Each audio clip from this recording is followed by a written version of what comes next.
എല്ലാവർക്കും ചെയ്യാവുന്ന കാര്യമാണ്. നമുക്ക് ചെറിയ സ്ഥലത്തുനിന്ന് ചെറിയ സ്ഥലത്തുനിന്ന് നമുക്ക് ആവശ്യമുള്ള കൃഷി, നമുക്ക് ആവശ്യമുള്ള അല്ലെങ്കിൽ എല്ലാം ഉണ്ടാക്കിയെടുക്കാം. പിന്നെ ആൾക്കാർ തയ്യാറാകണം. സ്ഥലമില്ലാത്തവർക്ക് ടെറസിന്റെ മുകളിൽ ഗ്രൂ ബാഗ്സിൽ ഉണ്ടാക്കിയെടുക്കാം. ഞാനും അമ്മ അല്ലെങ്കിൽ ഞാനിവിടെ വരുമ്പോഴൊക്കെ ഇവിടുത്തെ പച്ചക്കറികളാണ് ഉപയോഗിക്കുന്നത്, അല്ലേ ദാസ്? വേറെ നമ്മൾ പുതുതായിട്ട് എന്താ നടാൻ പോണേ? പുതിയതായിട്ട് ഇപ്പൊ നമുക്ക് ബേസിലുണ്ട്, ചൈനീസ് മുളക് വലിയ പിന്നെ ഇതെന്താണ് ഈ വാള് പോലെ ഇരിക്കുന്നത്? വാളാമറ എന്ന് പറയും. വാളാമറ.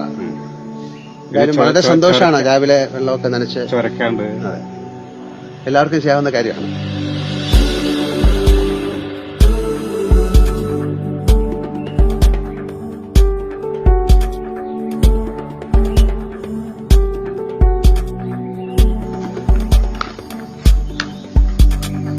ഇത് 40-45